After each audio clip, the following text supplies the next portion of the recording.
So, welcome back, everyone, to the Notes and Quotes podcast. Thank you so much for joining. If this is your first time, it's such a pleasure to have you here. Thank you so much for deciding to be a part of this community, even if it's just for this episode. So, today is a really exciting episode because I have the chance to talk to an amazing person from an amazing organization that I just came across. So, as we know, we are in a digital age, and I think almost everyone has either a phone addiction, a computer addiction, or social media addiction. I can speak for myself that I definitely do. And it is one of the things that I've been trying to change forever, but it's so difficult to.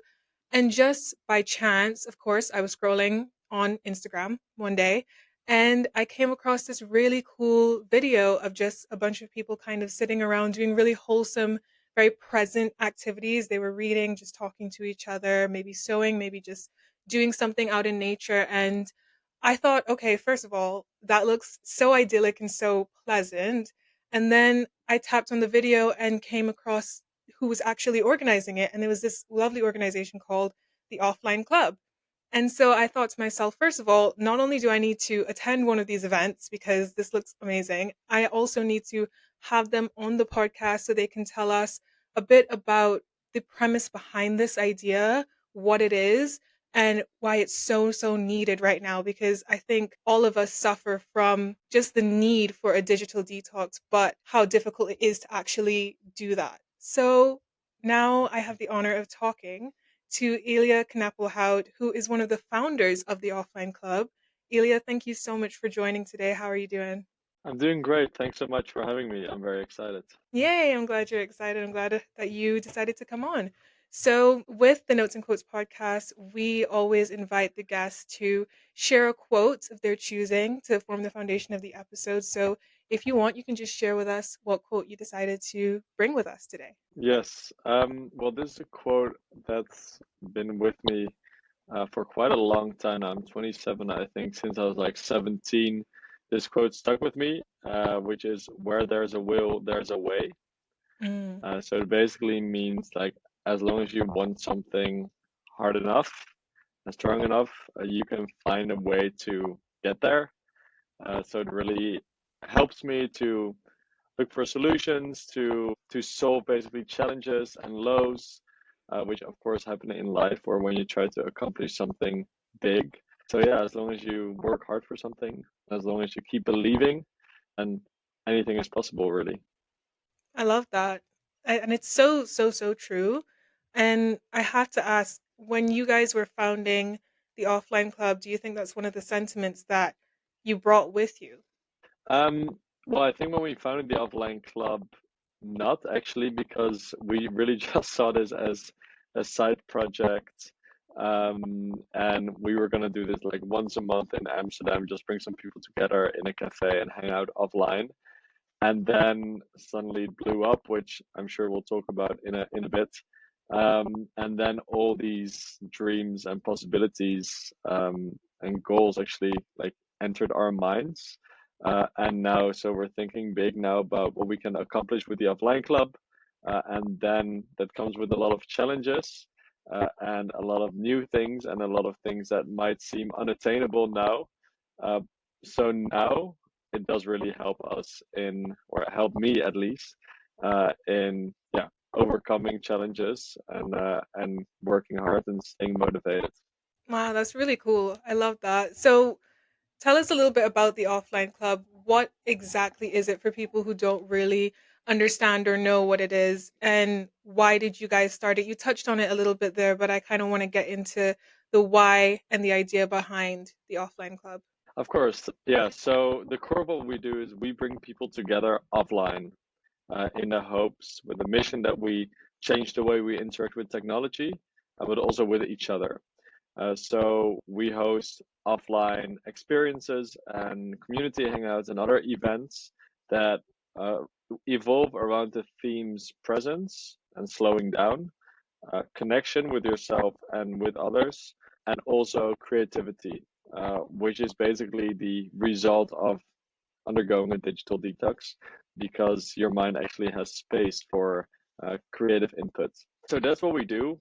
Offline events, also offline weekends, so digital detox retreats. And currently we are in over 7 countries. We have local communities, and that's also one of our main ideas is that we bring community back to our present fast-paced lives. And that's also how we started. So basically, the why behind this whole movement was that for ourselves, we felt like we were spending too much time on our phones and we were living a fast-paced lives, always trying to make our days as productive as possible. We felt like we didn't have time for ourselves and didn't get to reading books enough. So we went offline for 4 days separately from each other. So when I talk about we, I talk about Jordi, my co-founder, and myself. And for both of us, it was like an amazing experience and eye-opening because we felt super relaxed, like no stress, very calm. We read a lot of books, we spent time in nature, and we just had more time for the things that we really cared about. Um, and that's when something sparked in us to start organizing these offline weekends for others, which is also when the third founder, Valentine, came in because we needed a chef to cook for people during the offline weekends. Jordi and me, we're not really good chefs, so we needed a third person. And so yeah, we did that for 2 years. This was not called the offline club yet. It was called the reading weekends. We did Mhm. like 4 each year, which was a lot of fun as a side project, just because we really enjoyed it.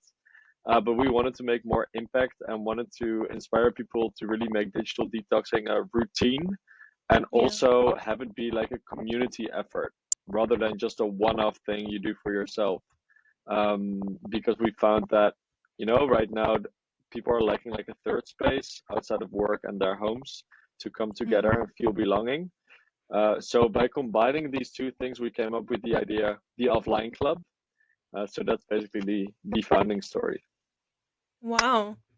That's so cool. So it was basically just a couple of guys who decided that they were tired of the digital era, basically, and how toxic it can be for us mentally, and decided to do your own little offline experience, and it just kind of grew from there.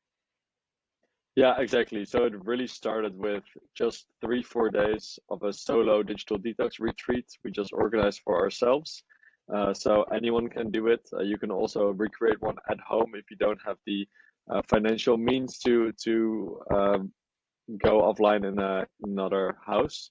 But yeah, that's how it started. And what we find is that when you go offline, especially the first time when we did this, we felt so relaxed and we just came Mhm. out of the weekend feeling so much better. So that feeling was something we wanted to share, and we felt like others could benefit of it too, which turned out to be true. Well, yeah, I can see that because it is growing really quickly. I mean, your last few videos have had like just crazy, crazy levels of engagement. And I see so Yeah. many new events all the time. What's that growth kind of been like for you with this whole thing, especially kind of juxtaposed against, the offline club experience, but still having to promote it online and try and keep up with actual marketing of it all? Yeah, it's super ironic, of course, Yeah. that the offline club went viral online on Instagram, which is probably one of the most addictive platforms that we're actually encouraging people to stay off of it, Yeah. which some of our community members have done. So we're happy about that. But yeah, so little over a year ago, a year and a week ago, in 2024, we started the offline club, and it was just a hangout in my favorite cafe in Amsterdam with mainly flatmates and some friends, and I just Mhm. shot some videos, uh, created a reel out of it because yeah, it was an idea to speak to more people, and inspire more people to come in the future. And then literally after the first event, uh, this was like the fourth reel I ever created in my life, right? So I'm not an expert at all. I actually didn't have Instagram on my phone until we started the offline club. Um, and so it just went viral. So I was already like joking to my friends with 5,000 views that we went viral. And then I didn't look for 4 days, and then I opened my Instagram again, and it had 100,000 views, and then a couple of weeks later, it had like millions and millions of views, which was Wow. crazy. So yeah, that has come with a lot of challenges, of course, and yeah, it is a juxtaposition, as you say, because we do I at least spend more time online now because of the offline club. It is for work purposes, outside of Mhm. the offline club, and which now for me is my work. I'm still able to really find a good balance. But it's definitely somewhere I don't want to be, right? Even for Yeah. work. But yeah, we believe if you use social media and digital tools for good, and to make your life more productive, and use it as an effective tool, then it's fine. It just shouldn't consume us as human beings, which for a lot of people, and also for me sometimes, is what it's doing. Yeah. No, I completely agree because I mean I can speak for myself. That's what it does for me. I tend to like I used to be a huge reader when I was a kid. But now, I mean, with social media and just because life has gotten so busy as you get older, it's just harder to get into those, non digital activities as much as you could before. And then because of just like you said, Instagram is one of the most addictive platforms ever. It's just social media sucks you in. So it's really Yeah. beneficial to have activities like this and to have organizations like this that really prioritize you taking the time to do that, which is just for your own betterment. So, with the type of people that kind of join the offline club events, do you find that it's usually older people or people in their 20s? Like, what's usually the demographic that you find coming to these events? Yeah, good question. It's quite diverse. Definitely the majority of the people are between like 25 and 40 years old. Mm, Some people are a bit older, some people are a bit younger. And in the future, we also hope to be able to diversify events just for like people above 50 years old or teenagers, for example, because we believe that everyone needs it. yeah, Everyone wants to spend more time offline. Uh, it's not the case that older people who haven't grown up with social media and phones are better able to cope with it. There's exceptions, of course.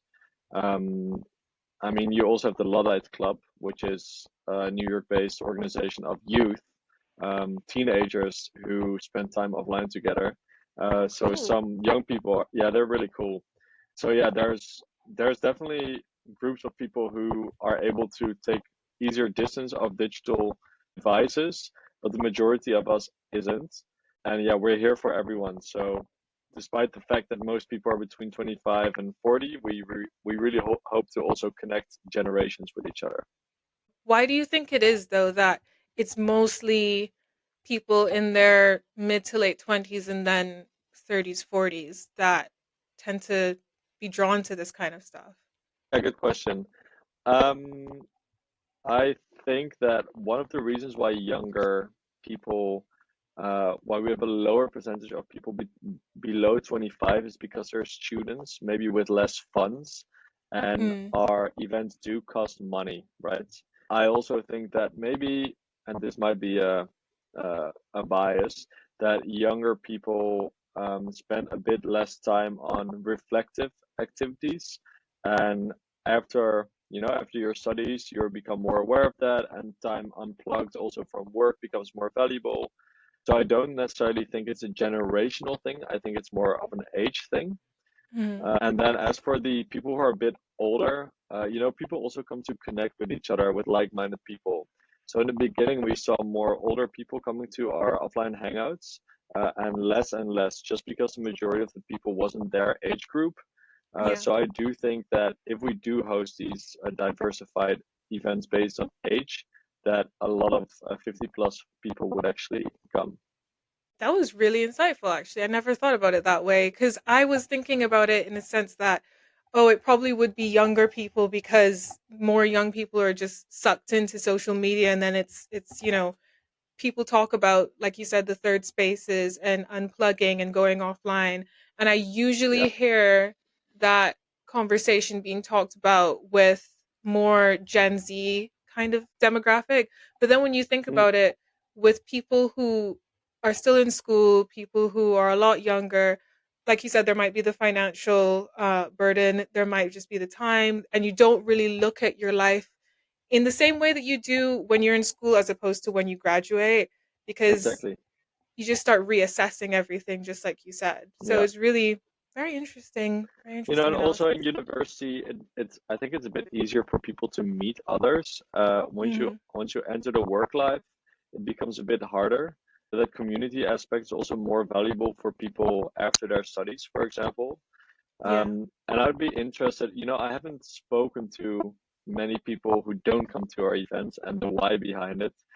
But I could also assume that for Gen Z, although there definitely is this urge for more of a retro kind of vintage lifestyle, Yeah. um, they might be so glued and used to being constantly reachable that Hmm. 3 hours offline might seem, yeah, not something they want. Whereas the older people might have this mindset where they're like, well, I don't need this. I can do Yeah. this at home, and actually they can't. But they they think it's a bit like, oh yeah, those younger people might need it, but I know how to be without my phone, and I don't need it. Yeah. That's true as well, actually. And you mentioned about the connection aspect, which is also something that attracted me to you guys before. Do you think that when people come to these events, it's not just to unplug, but they actually make a lot of meaningful connections, especially, young adults, where it's so much harder to make friendships and connections with people in your young adulthood as opposed to when you were in school and you just have access to so many potential friends right then and there?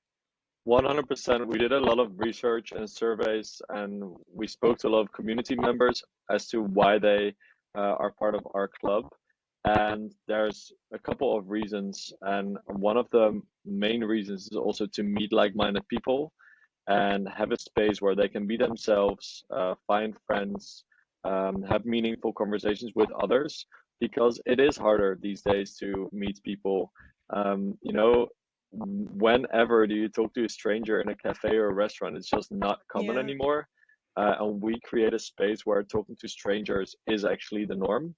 So everyone is very open to learn from each other and speak to each other. Wow. That's so, so cool because you're absolutely right. No one talks to strangers anymore, especially because I don't know, it's just not the norm. And even though we have technology and it's supposed to make us more connected than ever, I feel like we're more disconnected than we ever really have been. And that's why you Yeah. need events like this. And with them, I always wondered because you see the videos that you guys post and they're always everyone's doing all these fun activities. Do you organize the activities yourself or do you just kind of bring people to the space and they bring their own things to do?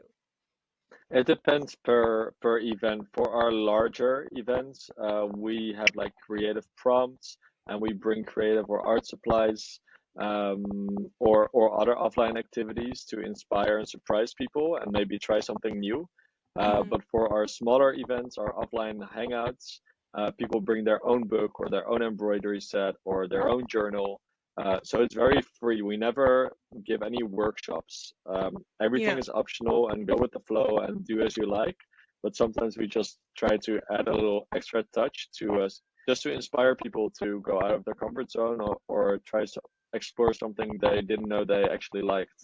Oh, that's so nice. Okay, cool. So, yeah, I don't think you said how long has the offline club been, I don't know, operational?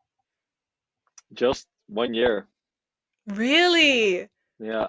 There's no Yeah, it's been way. crazy. There's Yeah, it's no been an way that you've absolute only roller doing this for coaster, one man. year.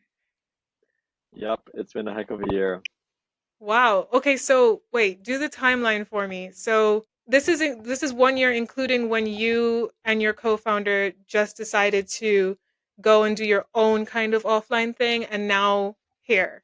No, no, no. So this was like when we went offline for the first time, when the Yeah. first like ideas about the benefits of digital detoxing started was 2.5 years ago, Okay. right? And then we organized the offline weekends for 2 years, which was us 4 times each year. And the offline club was not a thing yet.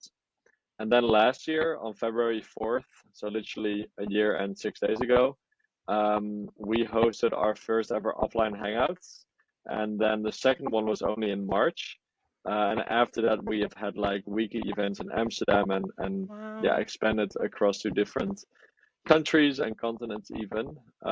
So yeah, we've grown very quickly. There's like a worldwide Yeah. urge for less screen time and more genuine human connection. Yeah, you can see that. I mean, growing that fast in a year is crazy. I swore you were gonna say like, I don't know, at least 3 years, but a year is insane. That's Well, very yeah, I mean, impressive. it is impressive, and we were still stunned and also at times overwhelmed with the growth because, I mean, I just started a new job literally 3 days before we had our first offline event last year. So yeah, it completely took us by surprise, and it's very encouraging and it makes us very hopeful also about the future of the world. And it's a lot of fun, but it's definitely also challenging to be able to manage this growth and the worldwide demand because from the start, people were asking us from everywhere in the world, when is the offline club coming to my city? And I Oh, mean, we just organized our first event, so we had no clue what we were doing. yeah.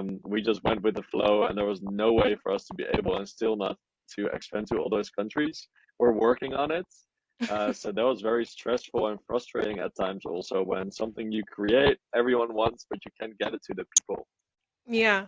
No, absolutely. I mean, it really shows you the, like you said, the demand for just these detox spaces, which is, I mean, it makes sense to me because, like I said before, it's just such a phenomenon with people being addicted to their devices and how bad it is for everyone and how people want connection. So I think you guys have really, really brought something that is so needed now, which is, I mean, completely obvious with how much demand you have. But you had also said that you expanded to like different cities and continents. So how many different areas do you guys have the offline club in? Because I know you guys are in London, because I have also been Yeah, looking for an event that I want to join. And then in nice. Amsterdam as well. Yeah. So where else?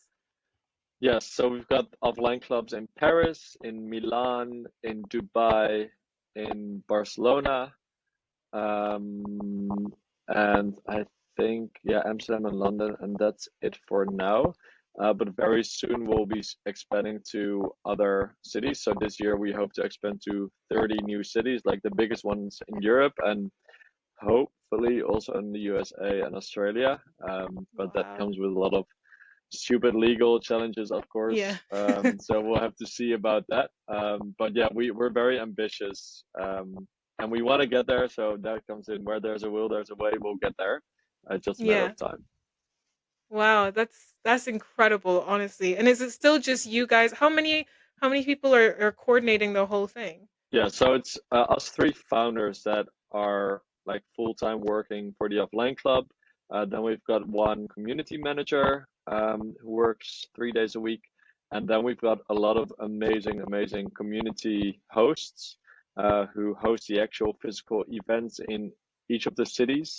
Mhm. And within each city, we've got city leaders. So they're the community leaders of London, for example, or Paris, and they basically manage the entire offline club in their city to really create that local community of people who get to know each other and come back and yeah, be able to account for cultural differences and pick the coolest venues in each city to host the offline experiences.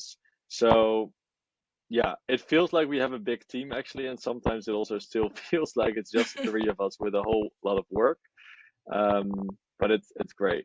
Wow. And it sounds really smart the way you guys have done it as well. Because I was thinking to myself, how is it three guys who's organized this incredible organization that is in all these different cities and countries and continents and having all these different events? Because I was looking through the website and you've got so many different events coming up in various different cities. And you've kept the social media up and you're still, all of you so young. It's just, I Yeah, mean, it's kind of crazy. yeah, it is kind of crazy. Yeah, I mean, as said, we have the help of a lot of amazing community members who believe in our mission. So it's really a community led organization. So we're very lucky with that. And then for us, it's also a challenging at times to find that balance. And it's our little baby, the offline club. So we wake up with it, we dream about it, which can be challenging on a mental health perspective as well. Yeah. But yeah, that's part of yeah, leading something like this, and it's navigating that and learning from it. So of course we're gonna encounter a lot of bad moments as well and a lot of great moments, but being at the events ourselves is always super rewarding, so that really keeps us going. Oh, that's awesome. So you guys still get to go to the events and kind of benefit from the offline club experience still. Yeah, so of course we don't go to each event because then we would Yeah. definitely be having a burnout. Um, but yeah, I definitely try to be at our offline hangouts like twice a month, once to lead it, and once just for myself to experience it, and actually slow down myself and spend some time offline surrounded by others. And it's very important to stay in close touch with your community members, right? To understand what their needs are and what they want and how they want the offline club to evolve, because in the end Yeah. it's their community, and we're just kind of navigating it for them.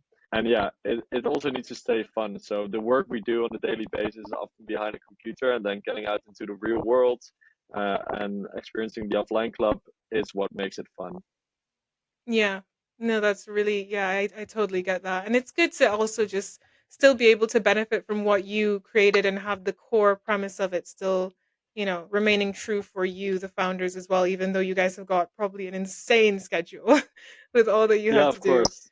And for the offline getaway, so our offline weekends that we host around 10 times a year now, we still go on almost all of them, at least one of us. And Hmm. Valentine, one of the founders, he's still the chef, and he makes amazing Really? food.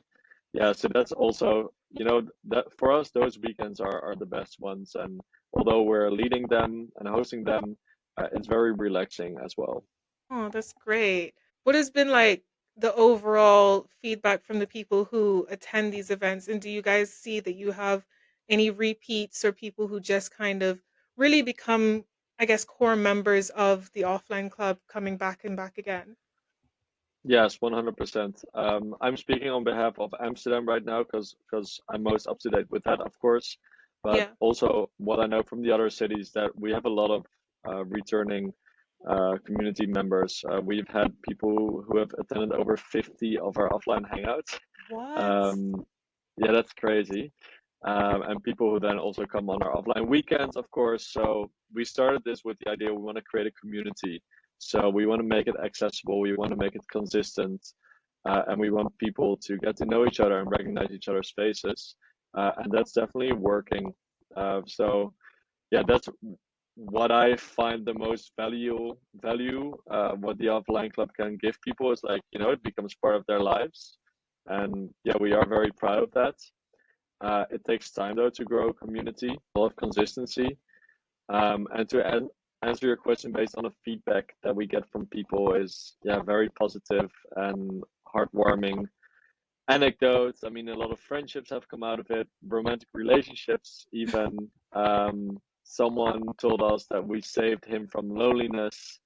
Oh, Um, Another girl said that she hadn't felt that void of stress in over a year and a half, and someone else deleted their Instagram and has had way more time for creative activities and like fun with friends outside of the offline club too.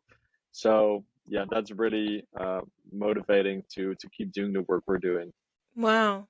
That's actually very incredible, and I really, really commend you guys for all the work that you're doing because I Thank think you. it's so, yeah, absolutely. I think it's so, so needed, and I really, really, really hope you guys grow. What is your overall goal with the offline club? If you could think that, okay, let's say, I don't know, with your year-long growth, it's been insane. So I don't even know what 5 years down the line or 10 years will bring for you guys, but if you could envision it, what do you think it would be? We just had like a little dream session about 2 weeks ago with three of us, and there's a number of things. So first of all, we want to have offline club communities everywhere in the world, in the major cities across the world in each continent, where the offline club has really become people's third space, as I said. Then mission accomplished. Apart from that, we really envision a world where we also have physical offline club locations Mm. where people can come to unplug like 24/7. So it's a Oh, that'd be really cool. physical club. Yeah, so not just pop-up events. And then we also hope to make even a like more cultural and societal impact and really initiate a cultural shift in the way we use our phones and internet technology by collaborating with governments, for example, and trying to make phone-free spaces the norm. So just like the tobacco industry and smoking has developed over the last, I don't know, 30 years, smoking, people used to smoke on planes, people used to smoke in cars with their kids in the background, and Yeah. everywhere in public spaces, like in a classroom, in schools. And right now, there are certain areas where you are allowed to smoke. And I really hope that the offline club would be able to also shift society in a way that there's spaces where you can use your phone and everywhere else you can't. Hmm. Wow, that would be really, really cool, actually. How would that work, though? So, like, what kind of spaces would be? I know this is all like, of probably too early questions to ask because I know it was just a dream session. But like, what kind of spaces would be phone Yeah. spaces, and then what would be no phone spaces? Well, for example, in libraries, or for example, in cafes or restaurants, or in trains, or in schools, uh, basically everything in essence is phone free. Hmm. So you can use your phone. And then there are certain spaces within those buildings that are like just like a smoking area, a phone use area. So that's Okay. where people can use their phones. Okay, I get you. I actually think that would be really beneficial for people because the way that our addiction to our phones is obviously there's countless studies to say how terrible it is for us, and the level of addiction that we have is just growing to exponential heights. So I think that would be really beneficial for our entire society. So I've got my fingers crossed for you guys, and I'm rooting for you. So Thank yeah. you. Ilya, it was really, really, really, really amazing to be able to talk with you. Thank you so, so much for coming on the podcast. I'm going to hand over to you to see if you have any last words for our lovely audience before we sign off. And yeah, Thanks floor so is yours. much. It was a great conversation. Thanks a lot for having me. And to your listeners and your community, I'd just like to say try to get offline and start small. It can even be shutting your phone off for an hour or going on a walk and leaving your phone at home to kind of train that independency and experience what it's like to have some time offline. Um, and yeah, they can find us on Instagram or online on our website. Just type in the Offline Club in Google and you'll find us. So thanks a lot. Thanks, Ilya. Thank you too.